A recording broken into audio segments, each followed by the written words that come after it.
Welcome to New Wave Global, ladies and gentlemen. I'm Asad Ijaz Bhatt. Ladies and gentlemen, I'm joined by one of Pakistan's most known and famed economists, Nadeem ul Haque. He was a former IMF economist, later joined the public service in Pakistan, became deputy chairman of the Planning Commission, recently serving as Vice Chancellor of the Pakistan Institute of Development Economics. Nadeem Saab has been talking about a number of issues relating to Pakistan's economy, not just on the social media, but on a blog that he writes that I've recently started following. I talked to him about a number of issues, including the recent budget that has come out. I mean, the budget, there are two schools of thought about the Pakistani budget. One group of people think, that it gives like an important direction to the economy, sets the government's priorities for the next fiscal year, and so on and so forth. There's another school of thought that perhaps Nadeemul Haq Saab belongs to that thinks that it's just another bureaucratic exercise. So part of today's discussion would be to really sort of underscore what the recent Pakistani budget was, what it promises, and whether we should pay the amount of attention that some people in Pakistan think that the budget should be paid. The other thing that we would discuss today is some economic indicators that have come out. The IMF thinks that Pakistan is achieving something it calls macroeconomic stability, but there are people who dispute that claim, especially based on the slower growth rates in agriculture and the large-scale manufacturing sector, the two real productive sectors of the economy. But let me first welcome Nadeem Saab. Nadeem Saab, thank you so much for joining me. Walaikum salam ji, bilkul theek. Thank you very much. Pleasure joining you. Always had a good time talking to you. Bataiye. I'd like to talk to you about the civil service reforms as well.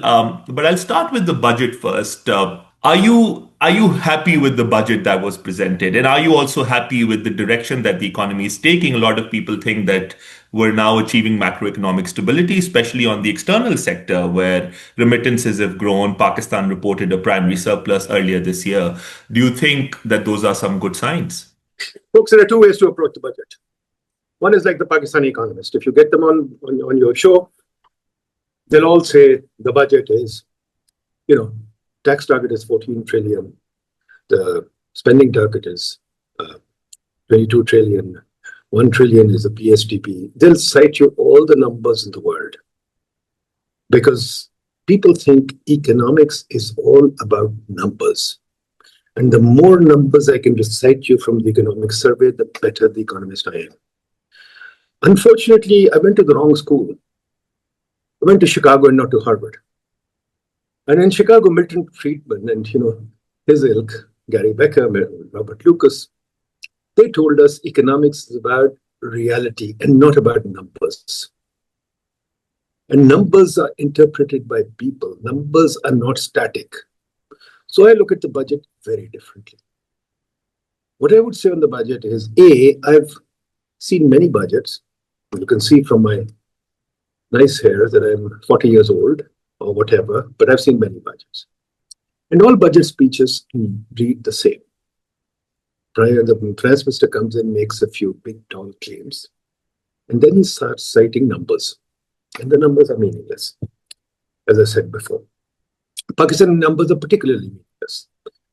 Last 3 days ago, I wrote a paper in the article in the newspapers showing how the growth numbers are false. Just now I'm working on a paper on the other numbers. Okay, fair enough. So let's forget that. But 2 or 3 main points on the budget. Countries where the budget is taken as seriously as Pakistan are the poor countries that never achieve anything. In the US, you never find out about the budget. In Europe, you don't hear about the budget. Budget makes no noise. Budget is like your household budget. It's for the government to work. People think the budget is going to give some policy. The budget can give no policy. Policies stand outside the budget, and then the budget gives you funding for those policies. But there are no policies in Pakistan. So we look to the budget to give policy. And my economist friends look to the budget. They keep asking, what is the resource allocation? What does resource allocation mean? The budget is not allocating any resources. The budget is paying salaries. The budget is paying for their houses. The budget is paying for their cars. The budget is paying for their foreign trips. The budget is paying for you guys to go to Harvard, etc. I mean, budget is all for government expenditures. It's got nothing to do with priority. Or why don't they give education 4%? I'm saying take the 2% away. Why should we give education more money? Education money goes to the education secretary. What does the education secretary do? He's got great cars. He's got wonderful projects. Islamabad, I go around Islamabad and I look, I go around Lahore. There are a number of directorate of education. There are a number of these nice buildings in which bureaucrats sit. What goes to the schools? Nothing. Secondly, for God's sakes, who runs the school? The Secretary of Education runs the school. If you look at Islamabad, the last Secretary of Education was running the school personally, right? The university vice chancellors are all appointed by the secretary. Everything, I was a vice chancellor, I had to go to the secretary for every little detail. Even if I had to go and present a seminar somewhere, I had to bloody well take permission from the secretary. So please save your money. Money doesn't go to education. It goes to the grandeur of the secretary, and it goes to the grandeur of the ruling party. For example, out here near my house, there is a school. Frequently, I see buses standing there with a big label in them: Prime Minister's Initiative in Education. Well, that's taxpayers' money. It's got nothing to do with the Prime Minister. Recently, Punjab enacted their budget. Announced their budget, and Punjab had 50 or 60 projects. All of them named Mariam Nawaz Sharif and Nawaz Sharif. CM's initiatives. Right? I mean, for God's sakes, it's a political, all resource allocation is political. So let's face that thing. Now, the first main point is, budgets should not matter. Budgets should not matter at all. I know people, I myself, everybody, for example, people needed to buy a car, they said, wait for the budget. People needed to sell a house, wait for the budget, right? All transactions stop. And as I keep telling you, I keep telling people, GDP is a sum of all transactions. If you stop transactions, you kill GDP. Like the famous Chicago example, if I break your leg, GDP increases because you have to get medical services, and then probably you have to sue me. So all those increase your GDP. So for God's sakes, when you kill transactions by your budget, you've destroyed the economy. So that's the first thing, beyond the budget, that you have to think about. And we have to make the budget non-political. Now, the biggest mistake in all budgets is they create speculation. Do we need speculation? The government tells us there's speculation in prices, speculation, but you are creating speculation yourself. Why are you creating speculation? If you have this tax on, tax off policy, like the Prime Minister said last year, we'll put on tax on salaries, super tax on salaries, right? This year says we're going to give you relief. I think it's a stupid thing. When you're studying economics, think about it. Our tax policy does not conform to any economic thinking. I'll start all the way from Knight or something to Merleys, to Atkinson, to Stiglitz. All the major thinkers of tax have told us one thing, even Adam Smith. Tax policy has to be stable and predictable for people to make their investment and consumption decisions. I can't invest if I know the tax is going to go up every day. Businesses go out of business after the budget. Why? Because they increase taxes at random. For example, have you looked at your electricity bill? Well, you don't live here. If you look at the electricity bill, there are 10, 11 taxes on it. They finally ran out of names for taxes. And the last tax says other tax. What is an other tax? Right? So if you're going to present this budget and you give me these taxes, tax upon tax upon tax, and relief here, 1% here, 2% here, 3% here, you are destroying the economy because you're creating a huge amount of speculation that you yourself abhor. You abhor speculation by investors, but investors speculate because you give them the room to speculate, right? So that's the first thing. Second thing I don't understand, or the third thing, fourth thing that I don't understand is this PSTP business. Why have we increased the PSTP? Why don't we reduce the PSTP? In fact, I would say just keep the PSTP for ongoing projects. The rest of the money, retire your debt. Why can't you retire your debt? Everybody says, oh, debt servicing is high. Well, why is the debt servicing high? Debt servicing is not high because some fairy godmother came and gave us this. Because you have a problem with making your budget. Every year you increase your spending.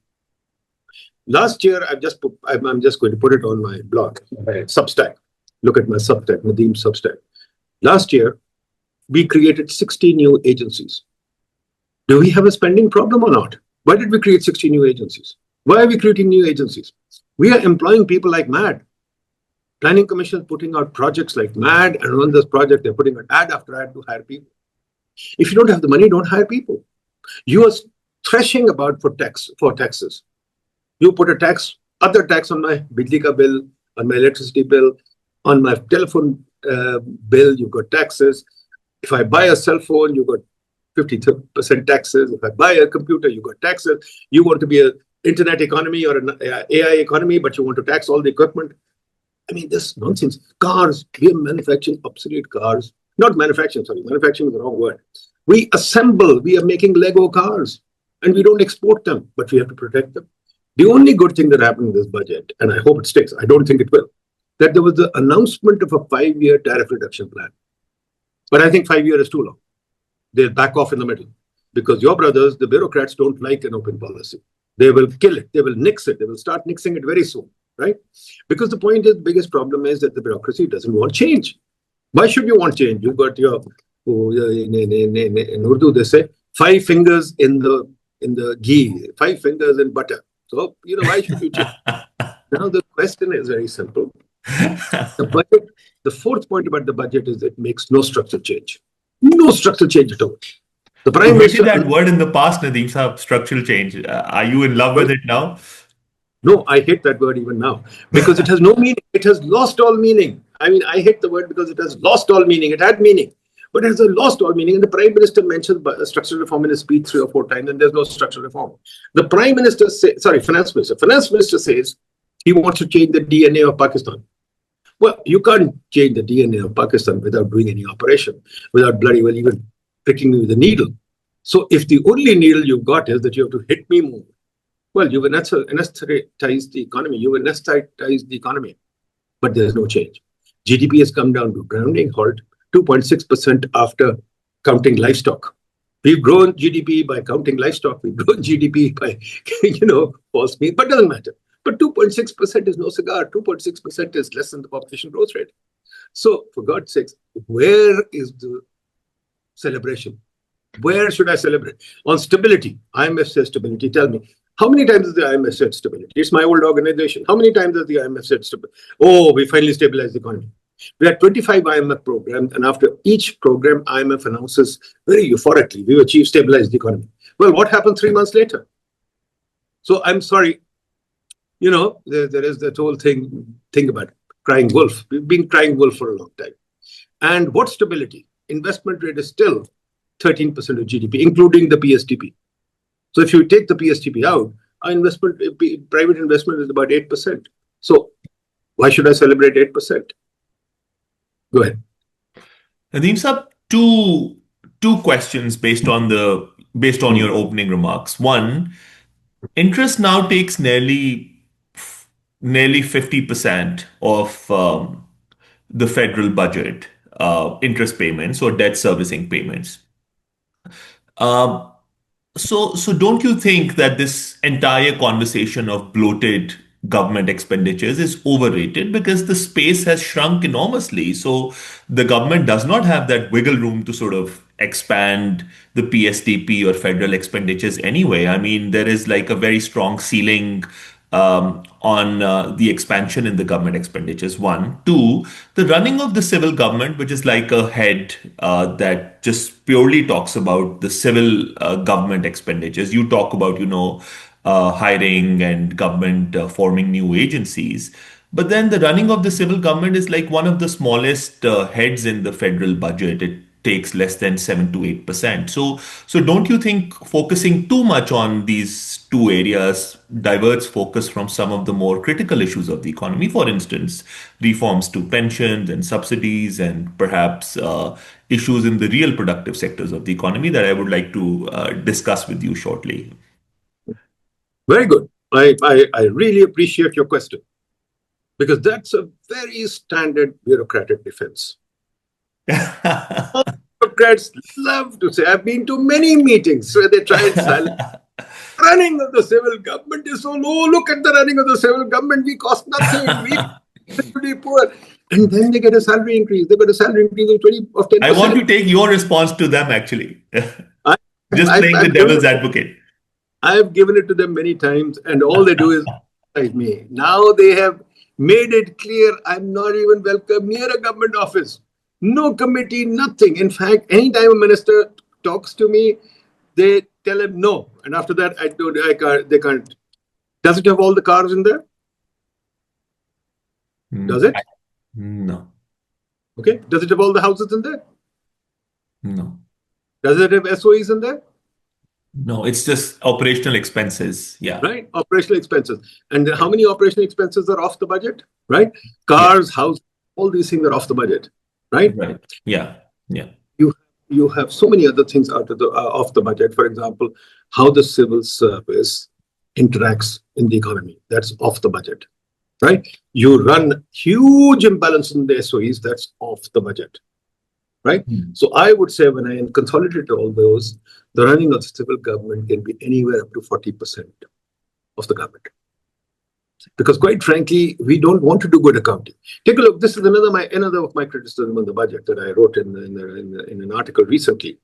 Why don't we move to the modern accounting system that came into being 200 years ago, which is a accrual system? Why are we still stuck on the old system, the cash-based system, that as the cash goes out, they record it, they don't record as the transaction happens? So they record months later. The world has moved. This is double entry. They don't move to double entry. They don't move to a cash-based system, accrual system. Why don't we move that so that we find out what the picture is? Secondly, tell me, PIFRA, a famous bureaucratic World Bank project, has been in place for 20 years now. It has spent how many $1 million? Hundreds of $1 million, not $1 million, hundreds of $1 million. Where is PIFRA? What has it done? Right? And also, your running of civil government doesn't include the projects that come into being. Right? All the projects that come into being are off the budget, especially donor projects. And then when the donor projects come in, the cost associated with the donor project, when the civil service goes there and becomes a consultant and makes policy, that also is not in the budget. Right? So running of the civil government, I think once we have a good system of accounting, then I can talk to you about it. Right? Secondly, debt servicing. Debt servicing, I'm afraid, is the mistake of the bureaucrat of the past. The bureaucrats have to own debt servicing. They love to take debt. When I was in the Planning Commission, I used to argue against it. They would always veto me down. And Secretary EAD takes debt because he has to get foreign trips, right? Because he's on the board of so many of these companies. He gets 10,000 from the World Bank, 10,000 from EA, from Asian Development Bank, 20,000 from the Islamic Development Bank. So he's invested in getting loans, right? So for God's sakes, they don't take ownership of these things. Who wants to run for example, the debt office? Who runs the debt office? Debt office is run by the civil servants. Why don't we have a proper debt office? We've been talking about it for 30 years now. We don't have a proper debt office. National savings, whatever, national savings, you know what I'm talking about. Yeah. That is run by servants. What do they do? Even today, they don't have a proper electronic system there. You go to any branch of the National Savings Office, the bloody old people who have invested in there are standing there in line for all day outside in the heat. They don't even have an air-conditioned office for them. So for God's sakes, let's be clear, right? We have to look at the system as a whole. And what the civil servants love to do, what you guys love to do, is talk about, hey, don't disturb the status quo. We are not a problem. Well, one of the biggest problems of civil servants, I'll take, for example, very simple. As I said, the economy is a sum of transactions. Transactions, as I said, if I break your leg, GDP increases, right? Now, transactions, who impedes transactions? Who's in the middle of all transactions? If I want to buy a house now, they've come up with a new system. If I want to buy or sell a house, I have to go to the FBR to get permission. Now, every time I get permission, if you read economics, just Ronald Coase's transactions costs, or Oliver Williamson, or all these other guys who've written about it, transactions costs are important.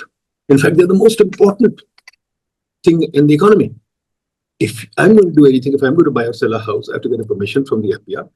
Then I have to get a permission from somebody else. Then I have to get a permission from somebody else. We've counted the number of permissions. The number of permissions are huge. NOCs. What is an NOC? Have you please go to the US tomorrow and investigate in Boston how many NOCs do you have? I bet you have no NOCs. You have permission, yes, but no NOCs. And permissions are very clearly marked with rules. If you follow the rule, they'll give you permission. And they don't wait for 10 years. Here, permissions are, you have to go to the offices with affidavits, with this, with that, huge file. And every time you have to go and show the original file. You can't show a copy. Then you have to triplicate, sextuplicate files, etc. Isn't that a cost of the running of isn't that a cost of running the government? I incur the cost. The bureaucrat doesn't incur the cost, but we incur the cost. So please put that in too. Once you put that in, the running of the civil service goes, the running of the government goes up by over GDP. That's the cost of having the service, not running it, sir, right? No, I pay for the cost. That's a tax on me. Please go back to your economics. Famous Hunt. Whatever tax you put on me has a deadweight loss. This is the deadweight loss to me. It's a cost to me. So it's a cost to me. It has to be put. It has to go somewhere. It doesn't go in the air. So I have to put it on the bureaucracy. What do I else do? If you could have an electronic system where I could just simply file whatever I need for permissions, clear, I would get it done in 5 seconds. Why do I? For example, when I started this, I tried to open a company card. It took me 3 weeks to open a company. Then we opened an account. It took me, and this is because I could use influence, right? When I opened an account, it took me another month to get an account. Now, even though I have an account, the restriction is we can't transfer money electronically, right? So, I mean, these restrictions are they're costly. They're not free. So, I mean, please don't simply say, oh, these are losses. Okay, it's a deadweight loss. If it's a deadweight loss, it still has to go into the running of the government because the government wants to do it, not me. Nadeem sir, whenever we discuss, these kind of reforms that should happen in Pakistan, especially to the civil service, the one reason that keeps coming up, and it's been bandied about by everybody, is that there is a very high political cost of these reforms.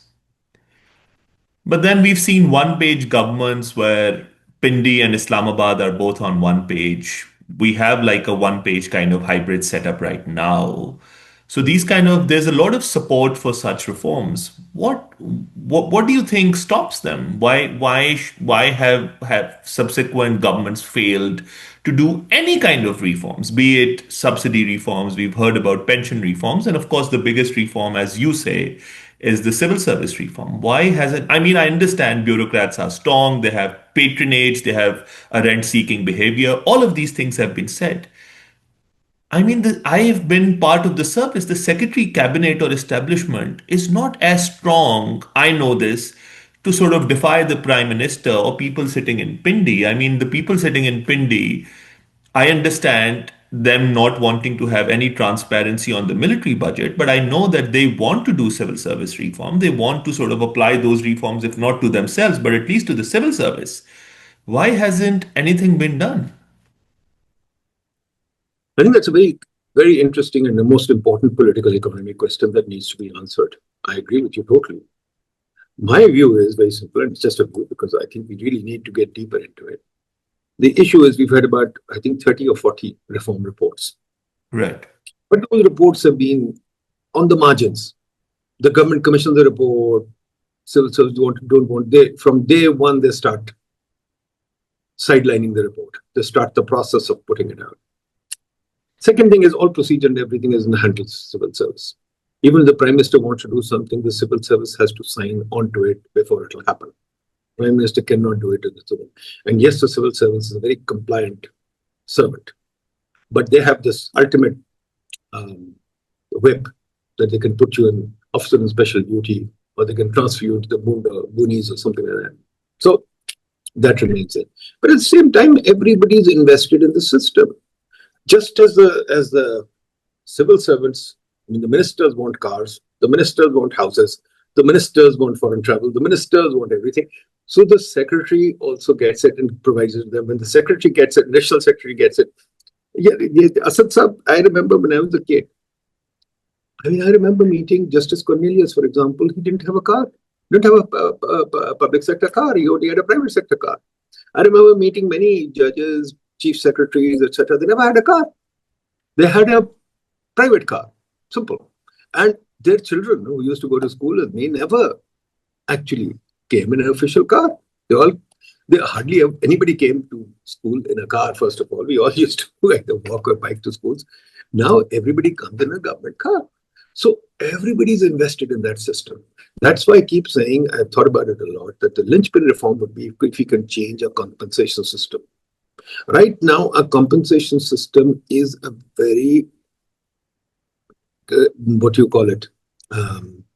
It kind of, it's a system for showing power. It's a system for showing your elite presence, right? Like a vanity based. Right. So if you have an official car, right. somebody, right. If you have an official car, you go through the barrier. If you have an official car, you get to the inner lane in the airport. If you have an official car, you can go into the secretariat, right? So that's very important. I don't have an official car, so I'm going to be stopped by the policeman, right? Even there, once a policeman stopped me and he said, "You look like a secretary. You must be an important man." He said, "Then should I give you a cup of tea?" I said, "No, please. You've done enough. You've already taken my bloody trousers off. Not going to give me a cup of tea." So the point is very simple. We have to get rid of the elite privileges. We have to bring them down to earth. And these guys must be living. They live in these elite neighborhoods, like, my case with GOR. GOR, for example, when you live in GOR, I live near GOR, so I don't face electricity shortages. I don't face other shortages. I face other trouble. But GOR, when you have an enclave, they develop an enclave mentality. So I think that enclave mentality means judges, for example. I went to court against GOR. And judges obviously can't take a decision against it because they live there too. So the thing is that the whole system is designed for a spoils war. And they win the spoils war. And if you try and get rid of the spoils, it'll break the system, then everybody comes together. So no, please don't take my house away. Please don't take my car away. I think that's what unifies the whole system. Because if you start taking the houses, cars away, then obviously even the army will lose its houses, cars. And that is where everybody kind of comes unglued. Let's not change the system. So they don't want to change that system. They want to bring in little bits of the margin. Now, the next point is, who are the protagonists in the system? You said civil service, the politicians, and then the army. Okay? But you've gotten the fourth important protagonist, which is the lender, which is the international financial institutions, which is the FCDO or USAID, etc. Thank God Trump is killed. Thank God. They're not donors, they're lenders. Thank God USAID is gone. I tell you, I salute Trump for getting rid of USAID. I hope it doesn't come back. All the bureaucrats are trying very hard to bring USAID back. But no, the donors, as you call them, they are in league with the civil service. As you know, they employ the civil service inside service and outside service. And there used to be a time when I was younger, the donors would encourage people, economists, etc., to come in and help them research things and do. Now they've stopped doing that. FCDO hires nobody. They hire only sitting secretaries or retired secretaries, right? So they are also invested in the system of keeping it the same. I remember when I was in the Planning Commission and I mentioned civil service reform, I made it a centerpiece of my the development plan that I made, Framework of Economic Growth. Who pushed back? The World Bank. The World Bank got deeply concerned. They said, no, we can't change the system. We can't change the system. So I said, why not? We don't know how to do it. I said, that's not your problem. Pakistan wants to change it, but the World Bank hit back very hard with all the donors. So they also don't want to change the system. When we made past the 18th Amendment and these, I was in the Planning Commission. The Ministry of Education was supposed to move to the province. HEC was supposed to move to the province. All the donors lined up. Please, you can't do that. You can't do that. We have to have a ministry here. And I said, why? Because we have to talk to them. Our reports have to say there's a ministry there. So they want the ministry. I mean, we don't want the ministry here. We don't want the HEC here, but they want it. So, I mean, that's another. So this is the political economy. These groups get together. But there's the fourth group that they have a very counterpart kind of thinking, and they want counterparts everywhere across the developing world. I think that's the big problem. They want to control the thinking. They don't like me because I don't toe the line. Yeah. They want people who toe their line. They want their foreign agendas to be enacted here. And they write all the laws. They wrote the PFM law. They wrote the FRDL, they wrote the NEPRA law, they wrote the OGRA law, they wrote the competition law, all this. We didn't do it. Let me tell you, we didn't do it, right? So, I mean, these are all things that you have to take that into account. Now, the fourth group that I'm writing about these days, which is also very important, which is ignored, which you guys don't even know about. Who's the fourth group, do you think? The industrialist? No, they don't count. They do count, they have lobbies, etc. Fair enough. Fair enough. You can count them, but there's another bigger group there, The which is the bank, landlord? The landlord? which is the bankers, the city Oh, the bankers, bankers. Okay. city bankers, city bankers, city bankers. You, Asad, no matter what you do, you'll never be the head of a bank. You, because you're a civil servant, may become the head of a DFI, but doubtful. You might become the head of a regulatory agency, but doubtful. City bankers get into all these jobs. Boards, I've written a paper on this. City bankers get on all boards.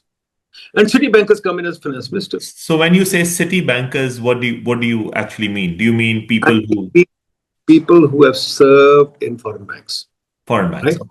Especially Citibank, of course, ABN, etc., offshoots. So fair enough. So people who served in these banks, they play a very large role in our policy, right? And they're also invested in maintaining the status quo. Status quo suits them. Banks are reserved for them. And do you know how much a banker gets paid? 3-4 crore rupees a month. Yeah. So come on, and how much importance they have, and how much they are on every committee, they are on everything. So for God's sakes, when you talk about political economy, you have to talk about groups. And they hate me for talking about groups. But the only political economy I know is to look at the incentive of groups. You can't do political economy without looking at this. So what is the incentive of groups? That's the key issue. Go ahead. Nadeem Saab, one more thing. I mean, we keep talking about Pakistan's issues and, the plethora of problems that Pakistan today faces, the structural issues in the economy, interest groups, lobby groups, the kind of strength that they have and the power that they've arrogated, and perhaps, which generates this entire political economy. And thanks for this conversation. But my question to you is, and I keep thinking about this, that you've done development work across many countries in your experience at the IMF as well. Which country have you seen really sustainably graduating out of it? I think the only example that keeps coming up is Vietnam's example, or perhaps the East Asian miracle. But which country do you think had exactly similar structural issues as Pakistan's? And could you put your finger on a country that successfully emerged out of it? I mean, is this conversation even useful if no country has ever been able to do it? I mean, we keep talking about it, but should we expect to remain under the clutches of all of these issues in the future as well? Because no country has ever done this. No country has ever graduated from the IMF program, you're saying, or the donors, or what? No, generally issues similar to what Pakistan faces, structural issues, political patronage, rent-seeking behavior. Take a little. No, I think I will take a little country, Burkina Faso. Yeah. Ibrahim Traore has done a good job.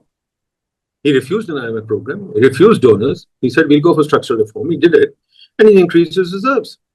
And he's developed a little thing. It's a small country. He's done it. Take another country, India. India refused an IMF program in 1991. India even returned the money early by selling its gold.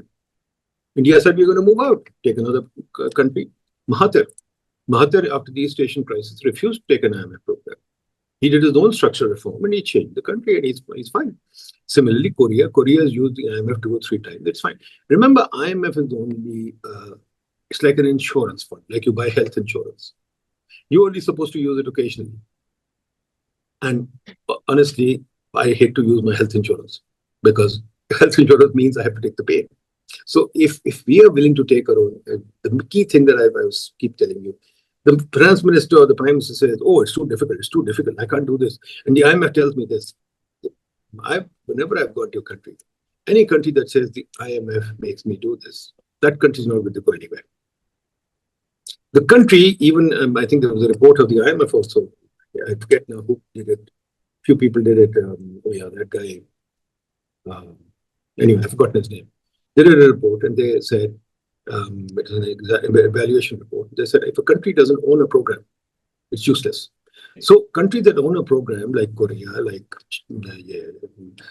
Indonesia or whatever, they come out of it.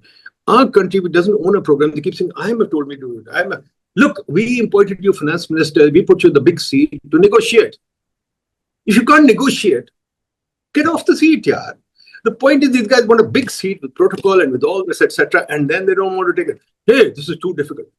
Why did you take the big seat if it's too difficult? We put you there to take difficult decisions. Oh, it's politically costly. So it isn't politically costly to name every program after yourself, but it's politically costly to make a reform. Yes, of course, wonderful. But then I would say that we are idiots, that we don't see through this. Nadeem Saab, this year, the government expects economic growth rate to be around 2.7%. Yeah.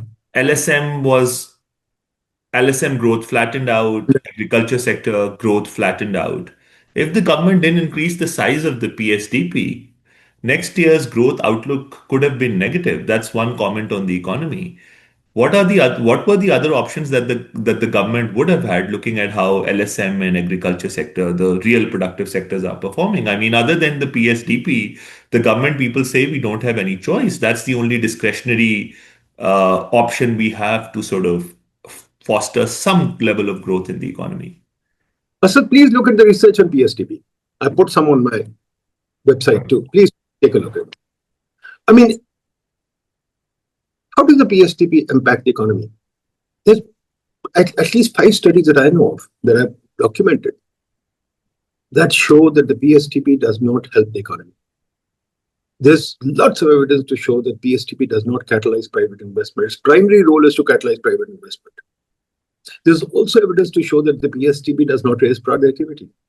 There's also evidence to show that PSDP does not raise growth. So I don't see, PSDP is a political enterprise. Every M&A gets, lump sums of pay. They take select projects. I won't even accuse them of corruption, etc. But the PSDP can be effective with good project evaluation, project citing, and project enactment. When we know those systems are broken, and when we know they're politically influenced, how can it work? Right? PSDP, they keep approving projects. I was there, I remember. If I would reject a project, the Prime Minister would call me and say, approve it. Right? MNS would come to my room and push me to approve projects. And Prime Minister would actually take some money and say, okay, this is allocated for MNS. You can't even touch it. They can spend it as they like. So it's a broken system. I've written a book on that. For God's sakes, fix the system. PSDP, in fact, now I don't even know. This is what I call, you might have read about it, this is what I call the Haque model. Yeah. You know what Haque model is? Please explain to your viewers what the Haque model is. So it's the Haque and the Harvard Advisory Group model, right? Who's the Haque? That's Not you, me. right? No. Not you? Okay. It's Mehboob Haque. I wasn't even around then, yeah. Mehboob Haque. Yeah. We're in the 50s. It's Mehboob Haque and Harvard Advisory Group, right? Now, Mehboob Haque was one of our best economists. And guess what? Your civil service opposed him fully, wholeheartedly, sent him back to the UN. And he's the only person who's never been, apart from Salam, one of the greats, he's never been decorated. Pakistan has never given him a medal. I can tell you the people who got medals. Please check it out yourself. Do a thing on this. Who gets a medal in this country as far as economics and professionals go, right? So Mehboob Haque never got a medal, but Mehboob Haque came with this model. And this model was, at that time, there was a very famous model called the two-gap model. Because development was a fad or the flavor of the day. So the two-gap model said that you have neither the investment resources to make infrastructure, nor do you have the dollars. So you should do projects for making infrastructure and borrow money to do those projects. So based on that model, we developed the PSDP system. Now it's 50 years or 70 years later. We're still running that system. I argued in 2012 when I was there, 2011, when I made the framework of economic growth, I said, this model is ancient now. Let's get rid of it. Because the two-gap model was thrown out by Chicago, by Robert Lucas and Paul Romer. Paul Romer was my classmate, and Lucas taught us that course, I still remember, where endogenous growth came in. And he said, look, as Paul Romer said, his famous statement, poor countries are poor not because of the object gap, not because of dollar gap or saving gap, whatever. It's poor because of the idea gap. And we are still following the PSTP. And PSTP, what is PSTP? I've written about it many times. PSTP is a brick and mortar institution and a broken instrument. And I have been trying to reform it since 2011. But again, it's one of those things that suits the status quo. Look at the protagonists, right? I mean, the politicians get their cars and things from PSTP and their grand projects where they can name it after them. They get to do their lovely things like, oh, I want a university in my district. Does your district, I had this conversation when I was there. One guy came to me, I want a university in my district. And I said, no, you can't have it. He said, why? Don't we deserve one? I said, look, universities have to be situated in a place where there's enough density, where you can get professors. In your place, you can't. He went to the president, got his university. Today, that university is lying empty. You tell me we've got 2,260 universities. I've done two studies on that. They're useless. You're handing out useless degrees, but yet all ministers come and they want another university. And all the university ends up being is a brick and mortar subject, right? And all universities are applying for more and more brick and mortar. So the PSTP is a broken instrument. We have to revise it. I said at that time, and I put a book on this too, we have to move to an outcome-based system. PSTP is an input-based system. We have to move to a performance-based system. We have to move to a system where we incentivize productivity changes. PSTP just puts money in and doesn't do, for example, my other favorite hobby also is PSTP creates assets that don't do anything. My favorite one is that I just put on a WhatsApp group too. PSTP has created 100 stadiums in the country, but there are no games.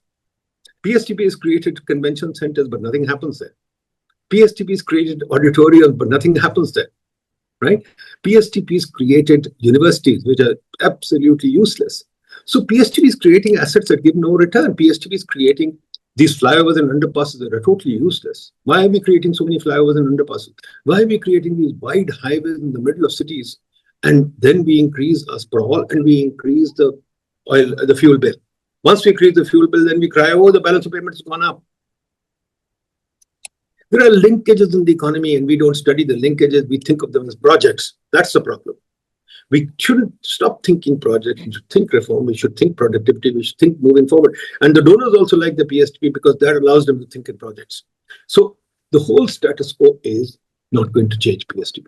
So Nadeem Saab, as I've understood, you're not, and correct me if I'm wrong, you're not a great fan of taxing people more. You're not a great fan of taxes. No, Your in fact, I've focus written about as it an many times. economist is on the expenditure side. So your mantra is control expenditures, don't overtax, and that's how you stabilize the fiscal side of the economy. Is that what you're saying? That's my first Okay. question. The second question is, in your conversation, the only thing I see is fiscal policy. And so I want to sort of ask you that philosophical question as well. We've gone overboard, I think, but I have so many questions to ask you. Why do you think that fiscal policy in an economy like Pakistan is so salient? Why not discuss monetary policy? And I've been trying to nudge you towards taxes and the external sector, but you seem sort of disinclined to discuss monetary policy and perhaps focus more on the fiscal policy. Do you think fiscal policy is more salient, and is there a reason for that? Yeah. Look, I'm just going to read out something to you. Please listen to it carefully. Right. The one big, beautiful bill is a massive legislation package combining tax cuts, health and welfare reforms, defense and border funding, energy rollbacks, judicial tweaks, and AI deregulation. What do you hear here? Tax cuts, reform, and AI and deregulation. Buzzwords. Yeah. Do we follow them in Pakistan? No. Right? Unfortunately, I'm not talking fiscal policy at all. Sorry, I don't. If you got that impression, I'm wrong. I think tax cuts are very important. I think, quite frankly, not tax cuts, sorry. I'll say we need a stable fiscal policy. Stable. Not changing we don't want budget speeches. Forget the budget speeches. Give me a 10-year budget horizon. Tell me that you're not going to make any changes in the 10-year budget horizon. That's the way the world works. US works in a 10-year horizon. Give me a 10-year budget change.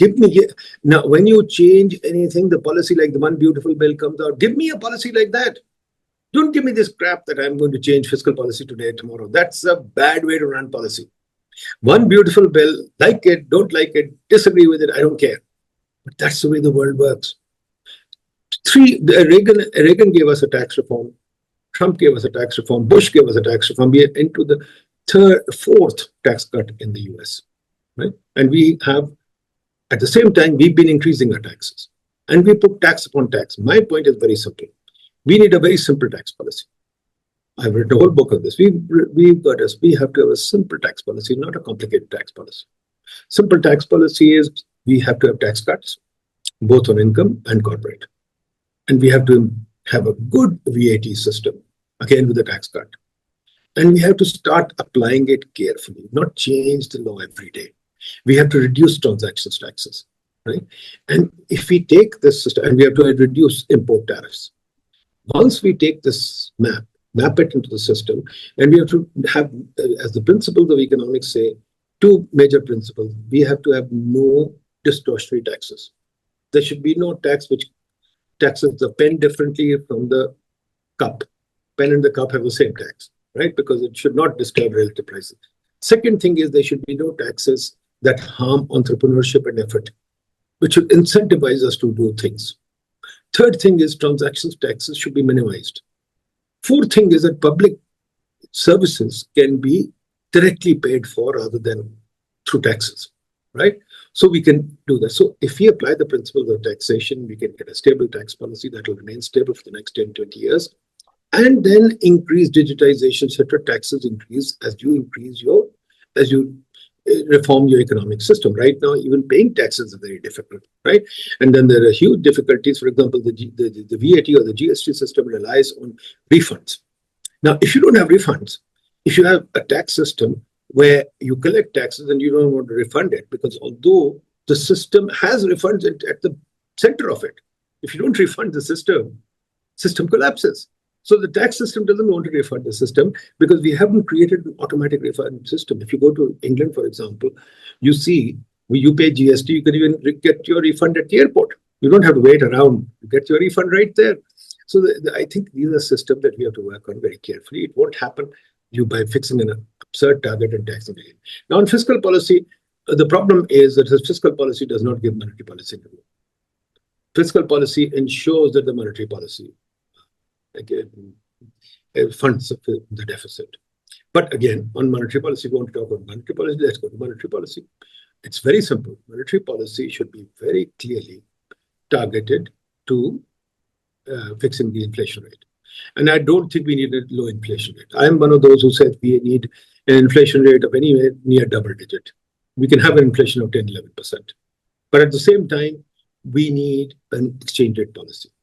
I just wrote a recent paper on exchange rate policy, I think day before yesterday in the Business Recorder, if you look at it, how we've written another one tomorrow that's coming out, tomorrow or day after.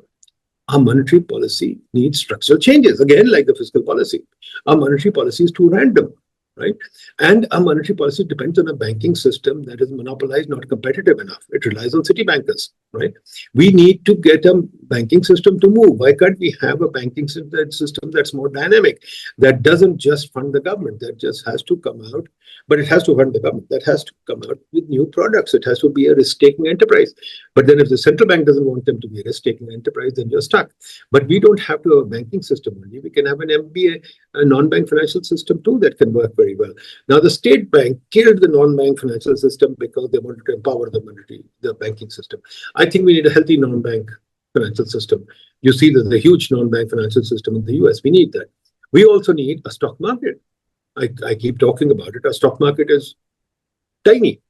And we don't have any big companies in the stock market. So there's a huge amount of reform that needs to be discussed, that needs to be talked about. I talk about it everywhere. I've given a number of talks on this. I write about it all the time.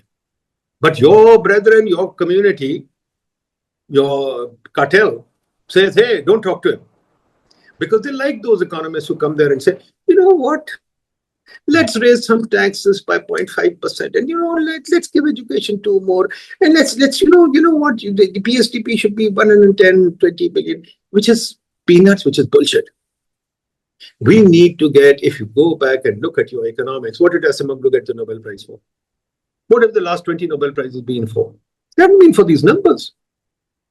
Behavioral economics, institutional economics, we need to put that to work. This business of just quoting numbers and pretending we are living in the US won't work. Even the US discusses behavioral economics. And I read out to you what the beautiful, if the beautiful bill wants to cut taxes and deregulate and make policy, what are we learning? Where are we? That's Nadeem Saab, last question, last thing.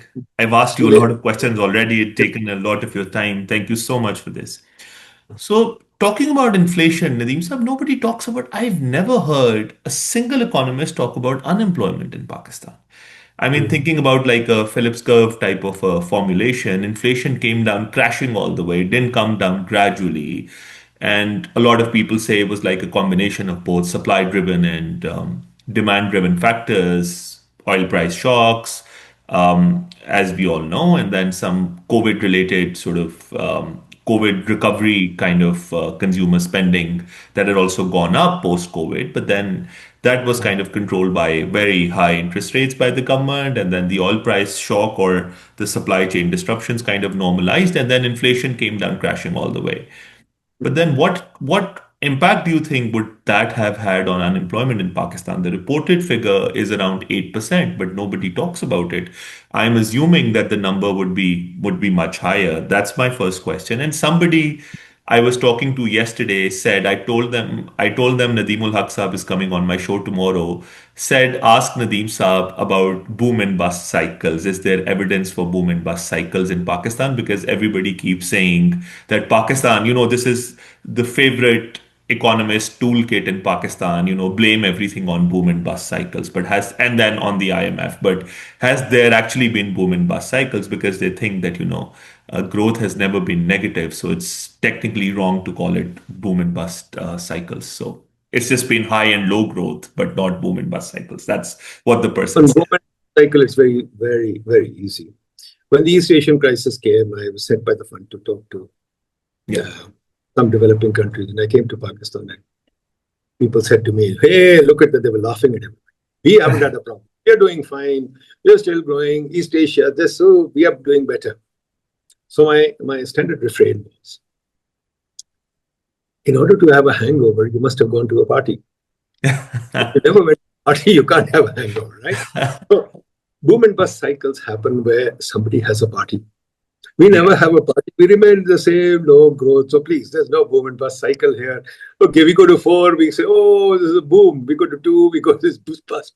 No, that's not a boom and bust. That's true. But if you take the longer run average, I've printed this chart many times on many of my presentations. In the long run, our growth rate is declining. There's no boom and bust. If you take a long run growth, or if you try and put a cycle in there, there's very little cycle. In fact, it's 1, 2, 3 year up and down, up and down. So there's really no pronounced cycle. So I think this is just political, this is just political hogwash that people talk about. On your other question, sorry, what is your other question? I've It forgotten. was about the question I asked about unemployment and Unemployment. No, unemployment is huge and we don't collect it well and we don't want to collect it. We don't know how to collect it, right? And quite frankly, it's not unemployment. I think the bigger problem is disguised unemployment. yeah, You tell me you were in the secretariat. How many people are fully employed in the secretariat? How many people are disguised unemployment? a lot. Right? I used to walk around the corridors in the planning commission, and because mostly minister secretaries are not supposed to walk around the corridors; they're supposed to call people. So I used to walk around the corridors, and everybody would get very upset. So I used to find these people just hanging around the corridors doing nothing. So one day I said, "Look, why are these people hanging around the corridors?" So the secretary put out a notice saying, "If you see this guy walking around the corridor, please hide." Look, the issue is very simple. We have a huge unemployment problem. But the unemployment problem is solved by politically giving people jobs. I used to get so many people coming to me saying, give them a job. I Yeah. don't have jobs. So we've got a huge unemployment problem and a disguised unemployment problem. Secretary, for example, tell me in your ministries that you've seen, how many peons does a secretary have? How many support staff does a minister or a secretary have? In I am, Pakistan, yeah, more than 20, 25 people with each minister. right. Are they employed for well? No, not all of them. No. Right? I used to have 4 peers. I didn't know what the hell they did. Right? I had 3 or 4 bloody peons, and hey, they serve tea, but That's not a big job, yeah. That's not a very productive job, right? And you go to any place, there are tons of people hanging around doing nothing. So we've got a huge unemployment problem, but I'd go a little further. We have a huge cultural problem now. I've been to, as you know, I go a lot to universities because I enjoy doing it. I've been to about 30, 40 universities, and I've talked to a lot of kids. And I ask them this question all the time. What is your ambition? And most of them say, I want a government job. And I ask them why. They say, I have nothing, but I'll get a salary for life. So now you've created a generation that is looking for a secure life, but with no work. You Right. tell me, I think a society has to grow when they have ambition. If you've killed your ambition and you want these kids who are just looking for comfort and nothing else, and a secure life of a second-rate nature, how can your economy grow? So we did a whole conference on this called Opportunity, and we did this in Peshawar. We talked about it. We wrote a lot about it. But you see, the point and the big thing is, I think, are you guys taught in the Civil Service Academy not to read? Nobody said that explicitly, but Yeah, but I mean, I send all the research to them, they won't read. Now, if you go to my Substack, you'll see I even have put out letters saying, and I know people are very upset with me, saying these letters I wrote to these guys, they never even answered, hmm. right? I used to write letters to people. For God's sake, we've done this research. Can you please think about it? Nobody called back, right? So, I mean, that's where we are. We don't want to engage on any change. And I know they would call those guys to these committees or meetings who recommend no change. And people like me, your civil service has said, no, don't ever let him near any of us. What do I do? My audience, none of my audience on this podcast knew that I was a civil servant, but No, you've made no. them you made them realize it, and they would, I'm sure, remember this now. But Nadeem Saab, my last question on a lighter note. Oh my God. Again, I thought you were finishing. I'm so sorry. I'm so sorry. I have so many of them. I would like to catch up with you again on this, maybe perhaps do a sequel of this. There's so much to discuss about Pakistan's economy. But on a lighter note, before we part, I thought this was people all say on light. you when it comes to Pakistan's economy, our social issues, Nadeemul Haq is a pessimist, and your Twitter account also kind of bears testament to it. But I'm sure that, I know you closely, and I know that there are a lot of good things that you've done and a lot of things that you appreciate about Pakistan and its economy. So if you have to come up with perhaps two or three things that you think are being done right, things good about Pakistan's economy, things that we should be optimistic about or hopeful about, what would they be? I'll tell you very simply. Look, first of all, I wrote a very optimistic book in 2017, Pakistan in 2050, Yeah, which was very optimistic, and when I put out a lot of stuff. But as always, people don't read. They don't want to read. And those who read it felt, oh my God, this is too critical of the system. Look, we've carried the colonial system for 150 years. right. Even after partition, the colonial system continues. The same old system, Milord and Secretary Saab, Sir, we had a PN who used to come to me all the time. Sir, aapko sab yaad kar rahe. Sir, the boss is remembering you. So I used to tell him, tell the boss to remember me. What can I do? Finally, he kind of looked at me. You have to go. I said, no, but I mean, he's remembering me. So I let him remember me. The point is, we have to stop this nonsense, Yeah. this arcane stuff. The boss can't come to my room. In Pakistan, you know that. Grade 18 doesn't go to grade 17 room. Grade 19 doesn't go to grade 18 room, right? You have to go to the junior grade has to go. In the front, the bosses used to come to my room, for God's sakes. So what's wrong? So, I mean, I think there's a huge amount of pessimism that comes from change the system, for God's sakes. This Fite Wali file that you have, this file with a ribbon tied around it, has to go now. We are talking on Zoom. We can do this. I mean, now if electronic systems have to come in. Why do you have to get NOCs? NOC is an archaic system. Get rid of NOCs. So there's so many changes that need to be done. So obviously that makes me very, very pessimistic, and it should be pessimistic until we change the system, right? And another thing that I wanted to say, which I've forgotten, that I think, quite frankly, optimism will die if we're ready to change. The world is changing rapidly. I mean, as we speak, Iran might be nuked. I mean, quite real, quite possible. Or at the minimum, Iran is destroyed. And quite frankly, I hate to put it, but people are thinking about us next. And we are caught in this conundrum. What do we do? So I think very little to be optimistic about unless we can change. The only thing optimistic is you've got a young population, you've got a population that can move. If we change, we can change quickly. We can do things very quickly. But unfortunately, if we're not willing to change, then there is only pessimism. What can I say? We can be pessimistic, we can be optimistic. Yeah, there's something really very optimistic, by the way. Yeah, and there are good things about Pakistan. Oh, I want to tell you that. Very optimistic. If you get into the civil service, you get everything on a silver platter. You get to be secretary, you get to work for FCDO, you get to go to the best universities, you get everything. Fine. If you become a lawyer, you get to have a risk-free career. If you get a lawyer, you get into a nice chamber, you have riches, don't have to do anything, just have to go to court and say, Milord, Milord, Milord, and that's it. And you come back, and you go to court once, you go to court twice, and you go 4, 5 times, you keep collecting money. So that's okay. What is good about Pakistan for me is very simple. I'm just going to go to Islamabad Club. I have elite privileges there. I have elite choices there. I have servants. I don't have to do any work for myself. And the British system keeps me well and constant luxury. So it's wonderful. So that way, Pakistan is okay. And again, as I said, I keep telling my children, they don't listen to me. I said them out myself, which is a mistake.